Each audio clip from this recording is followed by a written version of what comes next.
Guide for competitive exam YouTube চ্যানেলে সকলকে স্বাগত। আজকে আমরা যে জিনিসটা পড়াবো সেটা হচ্ছে একটা কম্পিটিটিভ এক্সামেরই একটা পার্ট, সেটা হচ্ছে জিওগ্রাফি। তো জিওগ্রাফির মধ্যে যে চ্যাপ্টারটা আমরা যেটা পড়বো সেটা হচ্ছে ভারতের ভূপ্রকৃতি। এটা একটা ভীষণ বড় চ্যাপ্টার। তো এটা আমি বিভিন্ন পার্টে পার্টে আমি চ্যাপ্টারটাকে পড়াবো। তো পড়ানো শুরু করার আগে এটা একটু বলে রাখি যে এটা আমার একদমই নতুন ইউটিউব চ্যানেল। আমার পড়ানো যদি ভালো লেগে থাকে তাহলে এই ভিডিওটাকে অবশ্যই লাইক করবে, শেয়ার করবে এবং চ্যানেলটি অবশ্যই সাবস্ক্রাইব করবে। এবং সাবস্ক্রাইব করার পরে যে পাশের যে বেল আইকনটি আছে সেটাকে ক্লিক করবে, যাতে আমি নতুন কোনো ভিডিও আপলোড করলে সেটা তোমাদের নোটিফিকেশানে চলে আসে। আর শেয়ার করতে এটা এই কারণেই বলছি যে তোমাদের যে বন্ধুরা তারাও যাতে এই ভিডিও দেখার সুযোগ পায়, সেই কারণেই বলছি শেয়ার করে রাখবে। তো আজকে তাহলে শুরু করি ভারতের ভূপ্রকৃতি সম্বন্ধে। প্রথমে যেটা বলবো যে ভারতের ক্ষেত্রফল 32,37,63 বর্গ কিলোমিটার। তো তার মানে বুঝতেই পারছো ভারতবর্ষ একটা বিশাল একটা দেশ। তো এই যে এত বড় একটা দেশের বিভিন্ন জায়গায় বিভিন্ন রকম ভূমিরূপ দেখতে পাওয়া যায়। তো সেই হিসাবে যদি ভারতের ভূমিরূপকে আর কি কয়েকটা ভাগে যদি ভাগ করা হয় সেটা কিন্তু খুবই ডিফিকাল্ট। কিন্তু তাও বিভিন্ন জায়গায় ভূমিরূপের সামঞ্জস্য বজায় রেখে বিভিন্ন ভৌগোলিকেরা তারা হচ্ছে 5টা ভাগে ভাগ করেছে। কি কি 5টা ভাগ? একটা হচ্ছে দ্য হিমালয়ান মাউন্টেন, মানে হিমালয় পার্বত্য অঞ্চল। 2 হচ্ছে the great planes of north India, উত্তরের সমভূমি অঞ্চল। তারপর হচ্ছে দ্য পেনিনসুলার প্লেটু, মানে দাক্ষিণাত্যের মালভূমি অঞ্চল। দ্য কোস্টাল প্লেন্স, মানে উপকূলের সমভূমি অঞ্চল। আর দ্য আইল্যান্ড, মানে দ্বীপ অঞ্চল সমূহ। আজকে আমরা যেটা পড়বো সেটা হচ্ছে হিমালয়ের উৎপত্তিটা নিয়ে পড়বো এবং হিমালয় সম্বন্ধে একটু আমরা জানবো। তাহলে প্রথমে হচ্ছে কি দ্য হিমালয়ান মাউন্টেন বা হিমালয় পার্বত্য অঞ্চল। এখানে আমরা যে ইম্পর্টেন্ট পয়েন্টগুলো দিয়েছি সেই পয়েন্টগুলো আমরা একটু দেখে নেবো।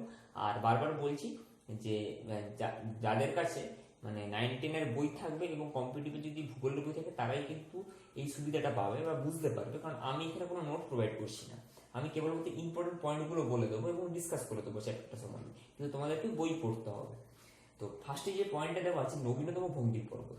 হিমালয় পর্বতটা যে ব্যাপারটা হচ্ছে কি যে এটা একটা মানে প্রথম থেকে এই পর্বতটা ছিল না, এটা পর্বতটা পরবর্তীকালে তৈরি হয়, ওই জন্য এটাকে বলা হয়েছে নবীনতম ভঙ্গির পর্বত।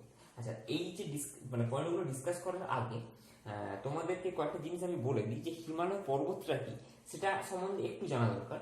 হিমালয় পর্বত বলতে যে কোনো একটা কোনো পর্বত নয়, এটা হচ্ছে কয়েকটি পর্বত মানে শ্রেণীর সমষ্টি। সমান্তরালভাবে কয়েকটি পর্বত শ্রেণী আছে, তার সমষ্টিকেই বলা হচ্ছে হিমালয় পর্বত। তো হিমালয় পর্বত কি আমরা জানি ভারতের উত্তর দিকে অবস্থিত। তো সেই জিনিসটা আমি বলবো এবারে। তো কি বলা আছে যে বিস্তার বলতে এটা কত কিলোমিটার বরাবর বিস্তৃত, এটা এর বিস্তারটা হচ্ছে 2400 কিলোমিটার। এটা কোথা থেকে দেখো, তারপরে দেখো যে উত্তরের সিন্ধু থেকে পূর্বে ব্রহ্মপুত্র উপত্যকা পর্যন্ত। একটা জিনিস দেখবে যে আমাদের যে হিমালয়টা অবস্থিত সেটা হচ্ছে কি যে কাশ্মীর, এটা হচ্ছে জম্মু কাশ্মীর থেকে পূর্বে হচ্ছে অরুণাচল প্রদেশ পর্যন্ত, কারণ এখানে হচ্ছে অরুণাচল প্রদেশ আছে। তাহলে জম্মু কাশ্মীর থেকে অরুণাচল প্রদেশ পর্যন্ত আমরা জানি যে সিন্ধু নদী এই বরাবর সিন্ধু নদী গেছে, এই বরাবর ঢুকেছে সিন্ধু নদীটা। তাহলে সিন্ধু নদীর উপত্যকা থেকে পূর্বে এইখানে কি আমাদের আছে যে ব্রহ্মপুত্র নদী। তো তাহলে উত্তরে সিন্ধু উপত্যকা থেকে পূর্বে ব্রহ্মপুত্র উপত্যকা অব্দি এই পর্বত বিস্তৃত এবং যার বিস্তার কত 2400 কিলোমিটার। এইবারে যেটা বলেছে যে হিমালয়ের উত্তরে পামির গ্রন্থি অবস্থিত, যেটাকে বলা হয় পৃথিবীর ছাদ বা রুফ অফ দ্য ওয়ার্ল্ড, সব থেকে উচ্চতম মালভূমি। সেটা কি করে যে এইখানে কি আছে, এখানে আছে তোমার যদি মধ্য এশিয়া, ঠিক আছে, মিডিল এশিয়ার যে উচ্চতম যে ভূমিরূপ আছে তার সঙ্গে কি করে পামির মালভূমি আমাদের হিমালয়কে কানেক্ট করছে। এখান থেকে কোশ্চেন পড়ে যে পামির এই পৃথিবীর ছাদ তাকে বলা হয় পামির মালভূমিকে, আর এবং সেন্ট্রাল এশিয়া বা মধ্য এশিয়ার উচ্চ যে ভূমিরূপের সঙ্গে কানেক্ট করে যে আমাদের হিমালয়কে, সেটা হচ্ছে পামির মালভূমি, সেটা এখানে বলা আছে। আর এখানে একটা জিনিস দেখতেই পাচ্ছ যে এরকম ভাবে হিমালয় পর্বত শ্রেণীগুলো বিস্তৃত, ঠিক আছে। তো এই যে বিস্তারটা করছে এটা কিসের মতো না, ধনুকের মতো এইরকম করে বিস্তারটা হয়ে আছে না, ছবিতে এঁকে দেখিয়েছি। ওই জন্য এটা ধনুক আকারে বিস্তৃত এবং এটি দক্ষিণ দিক বরাবর, মানে এটা যদি উত্তর হয় তাহলে কি এই দিকটা তো দক্ষিণ, দক্ষিণ দিক বরাবর দেখো উত্তর আকারে অবস্থিত ধনুকের মতো। ঠিক আছে, সেটাই হচ্ছে এখানে বলা হয়েছে।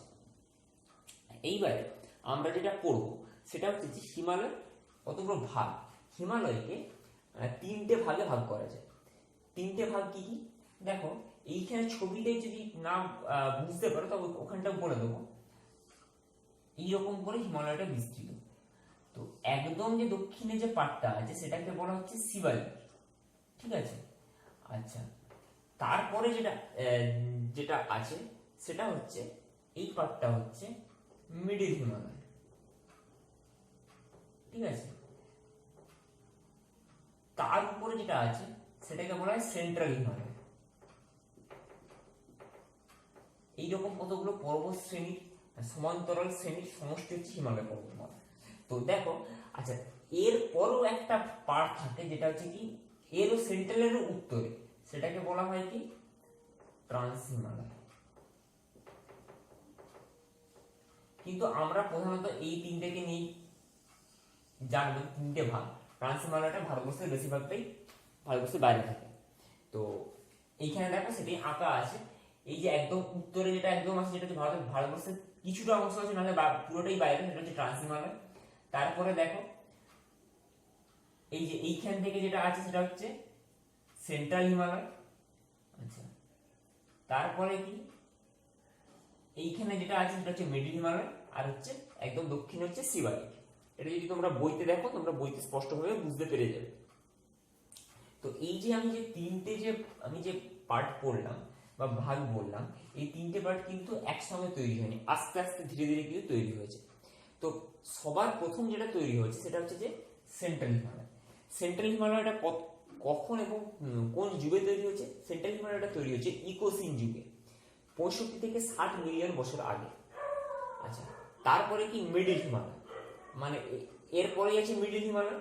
মিডিল হিমালয় তৈরি হয়েছে কত সালে? এই কত কত বছর আগে? 45 মিলিয়ন বছর আগে, যেটা হচ্ছে মিডিল মিওসিন যুগে। আর শিবালিক হিমালয় সেটা কবে তৈরি হয়েছে? 1.4 মিলিয়ন বছর আগে, যেটা হচ্ছে যে তোমার মিডিল মিওসিন থেকে লোয়ার প্লিস্টোসিন যুগে। ঠিক আছে, তো এইখান থেকে কোশ্চেন আসে যে কোনটা কোন হিমালয় কোন যুগে তৈরি হয়েছে, সেটাই আমি তোমাদেরকে বলে দেব।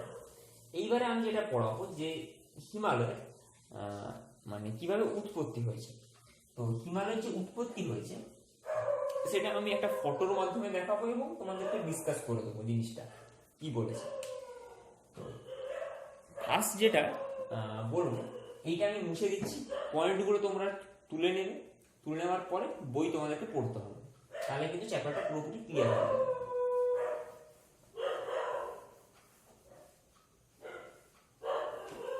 আজকে ওই হিমালয়ের উৎপত্তিটা পর্যন্ত পড়াবো। এর পরের ক্লাসগুলোতে আমরা করবো কি যে হিমালয়ের যে পুরো যে বৈশিষ্ট্য, যে কিরকম ভূমি, সেটা আমরা আস্তে আস্তে আস্তে আস্তে করবো। তো এর যে হিমালয়ের যে উৎপত্তি, এর দুটো তত্ত্ব আছে। একটা হচ্ছে কি যে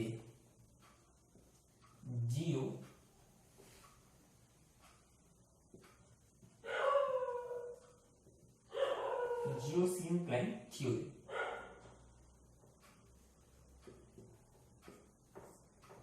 এই থিওরিটা আমরা পড়ব। তো এটাতে বলেছে যে তোমাদের একটা ফটো আমি দেখাচ্ছি, সেই ফটো অনুযায়ী তোমরা দেখলে তোমরা বুঝতে পারবে। বলছে যে 120 মিলিয়ন বছর আগে আমাদের তখন যে পৃথিবীতে কেবলমাত্র একটাই কন্টিনেন্ট ছিল বা একটাই মহাদেশ ছিল। সেই মহাদেশটা হচ্ছে কি এইটা, বোঝা গেল? এটা একটাই মহাদেশ ছিল টোটালটা, দেখতে পাচ্ছ, এটা টোটালটা একটাই মহাদেশ। তো এই যে মহাদেশটা, এই মহাদেশটার নাম ছিল পানাজিয়া বা প্যাঙ্গিয়া। ঠিক আছে, তো আশা করছি তোমরা দেখতে পাচ্ছ জিনিসটা। তো দেখো এইখানে একটা লেখা আছে Eurasia, north America, Africa, South America, India, Australia. ঠিক আছে, তো আন্টার্কটিকা একসঙ্গে আছে, মানে এটা একসঙ্গে এটা জুড়ে ছিল 120 মিলিয়ন বছর আগে। তারপরে আস্তে আস্তে কি হয়, এইটা দুটো ভাগে মোটামুটি বিভক্ত হয়। উত্তরের পার্টটাকে বলা হয় যে দেখো এই যে পৃথিবীর যে জিনিসটা কন্টিনেন্ট, একটা কন্টিনেন্ট ছিল, দেখো দেখো দুটো ভাগে ভাগ হয়েছে। উত্তরেরটাকে বলা হচ্ছে লৌরেশিয়া, আর দক্ষিণের ভাগটাকে বলা হচ্ছে গন্ডোয়ানা। এইবারে যে লৌরেশিয়া যেটা ছিল, লৌরেশিয়াটা কি কি নিয়ে গঠিত ছিল? নর্থ আমেরিকা, ইউরোপ এবং এশিয়া। আচ্ছা, ইউরোপ এবং এশিয়াকে নিয়ে যেটা হচ্ছে বলা হতো সেটা হচ্ছে যে ইউরেশিয়া এবং নর্থ আমেরিকা, এই দুটোকে নর্থ আমেরিকা এবং ইউরেশিয়া এই দুটো মিলে কি হয়েছিল? লৌরেশিয়া। এবং দক্ষিণে যেটা ছিল সেটার নাম ছিল হচ্ছে গন্ডোয়ানা।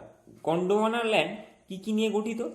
যেটা হচ্ছে South India, Antarctica, South Africa, South America, আর হচ্ছে যে তোমার আন্টার্কটিকা। ঠিক আছে, তো লৌরেশিয়া গঠিত হয়েছিল হচ্ছে নর্থ আমেরিকা, ইউরোপ, এশিয়া। ঠিক আছে, আর যেটা হচ্ছে গন্ডোয়ানা ল্যান্ড, যেটা দক্ষিণের যেটা, সেটা তৈরি হয়েছিল তোমার south India, south America, Africa, Australia এবং আন্টার্কটিকা নিয়ে। তো এই দুটো যে তৈরি হয়েছিল, দেখো তার মাঝখানে একটা টেথিস সি ছিল, মানে টেথিস সাগর এখানে অবস্থিত। এবারে ব্যাপারটা কি হচ্ছে যে টেথিস সি যেটা মাঝখানে একটা অগভীর একটা সাগর, টেথিস সি। ঠিক আছে, তো সেই টেথিস সিতে যে এই যে এগুলোতে একটা তো মানে কি বলবো ভূখণ্ড, এখান থেকে বিভিন্ন নদী এসে টেথিস সিতে পড়েছে, এবং নদীর সঙ্গে কি হয়েছে পল্লী বালি কাঁকড় এগুলো হচ্ছে বাহিত হয়ে টেথিস সির এতে জমা হয়েছে, মানে তলদেশে। তারপরে কি হয়েছে, একটা সময় যে গন্ডোয়ানা ল্যান্ড যেটা আছে সেটা কি করেছে, লৌরেশিয়ার দিকে মুভ করতে শুরু করেছে। এবারে একটা জিনিস তোমরা দেখবে যে যদি তোমরা একটা প্লেন যদি কাগজকে দুদিক থেকে যদি প্রেসার দাও, তখন দেখবে কাগজের মাঝখানটা উঠে ভাঁজ খেয়ে যাবে। তেমনি এখানে এই যে লৌরেশিয়া যেটা আছে তার দিকে যখনই গন্ডোয়ানা ল্যান্ড যখনই মুভ করছে, টেথিস সিতে কি একটা সংকোচন একটা অনুভব হবে, মানে যদি এরকম করে দুদিক থেকে চাপা হয়, এবং এখানে এর মাঝখানে কি পলিবালিকা কাঁকড় তো জমছে, যেহেতু এখানে নদীগুলো বাহিত হয়ে এখানে হচ্ছে পলিবালিকা কাঁকড় জমেছে, সেগুলো কি হবে ফোল্ড খেয়ে তৈরি করবে আমাদের হিমালয় পর্বতমালা। বোঝা গেল? তার মানে কি হিমালয় পর্বতমালার উৎপত্তি কোথা থেকে? টেথিস সি থেকে। উত্তর হচ্ছে লৌরেশিয়া আর দক্ষিণে হচ্ছে গন্ডোয়ানা। তাহলে এই যে দুটো হচ্ছে মানে আমাদের যে ভাগ হয়ে গেছিল, সেইখানে হচ্ছে গন্ডোয়ানা যখন লৌরেশিয়ার দিকে যখন অগ্রসর হচ্ছে, তখন কি হচ্ছে ওর যে মাঝখানে টেথিস সি আছে, টেথিস সির যে তলদেশে যে বিভিন্ন যে পলি বালি কাঁকড় যে জমা হচ্ছে, সেটা কি হবে ফোল্ড খেয়ে প্রেসারে হিমালয় পর্বতমালা তৈরি করবে। এটা হচ্ছে কি জিওসিনক্লাইন থিওরি। আর একটা থিওরি কি আছে, সেই থিওরিটা হচ্ছে plate tectonic theory. Plate tectonic theory. আচ্ছা, এটার কোনো প্লেট টেকটনিক্স থিওরি, আচ্ছা এর কোনো ছবি নেই, যা সেটা একটু বলে দিচ্ছি। এটাতে কি আছে, ধরো এটা একটা পৃথিবী, এইখানে একটা প্লেট আছে, এইখানে একটা প্লেট আছে। এই প্লেটটা কি, এটা হচ্ছে বলা হচ্ছে এশিয়াটিক প্লেট, মানে পার্বত্য এটা। আর এটা হচ্ছে ইন্ডিয়ান প্লেট।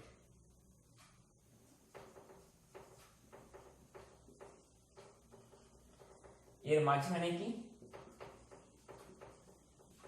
টেথিস সি, দুটো প্লেট আছে। এবার কি হচ্ছে বলছে যে ইন্ডিয়ান প্লেটটা ক্রমাগত এশিয়ান প্লেটের দিকে অগ্রসর হয়। তো সেরকম যদি অগ্রসর হয়, তারপরে কি মাঝে তো টেথিস সি, এবং টেথিস সিতে কি সেই একই রকম এখানে তো বিভিন্ন নদী বাড়ি কাপড় এখানে জমা হয়েছে, জমা হওয়ার পরে গিয়ে তলদেশে সঞ্চিত আছে। যদি ইন্ডিয়ান প্লেট যদি এইদিকে যদি প্রেসার দিতে থাকে, তাহলে কি এই মাঝখানের এই যে পোর্শন সেটা তো ফোল্ড হবে।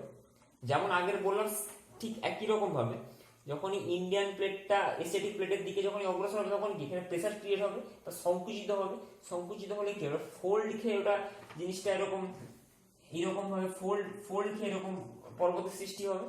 এটা হচ্ছে কি প্লেট থিওরি বা পাত তত্ত্ব। এটা হচ্ছে কি 70 মিলিয়ন বছর আগে। অ্যাকচুয়ালি 120 মিলিয়ন বছর আগে কি ছিল, প্যানাজিয়া বা একটা আমাদের কন্টিনেন্ট ছিল।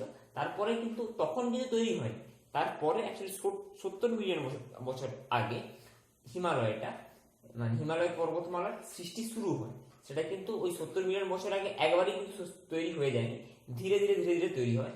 দুটো তত্ত্ব বললাম, মানে যেটা হচ্ছে পাত তত্ত্ব বা প্লেট টেকটনিক থিওরি, যেটা দ্বিতীয় নম্বর তত্ত্বটা, সেটাতে কি বললাম যে এশিয়াটিক প্লেট একটা থাকবে আর একটা ইন্ডিয়ান প্লেট থাকবে। এবার ইন্ডিয়ান প্লেটটা কি হবে, এশিয়াটিক প্লেটের দিকে অগ্রসর হতে থাকবে। তার ফলে কি হবে, মাঝখানে যে টেথিসিটা আছে সেটা হচ্ছে মানে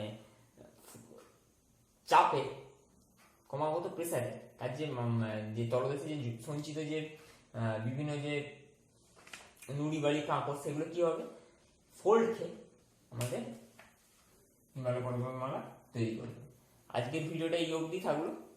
এর পরের দিন আমরা হিমালয়ের এই যে 3টে ভাগ বললাম এবং ট্রান্স হিমালয়টাকে নিয়ে ডিসকাস করব। ধন্যবাদ।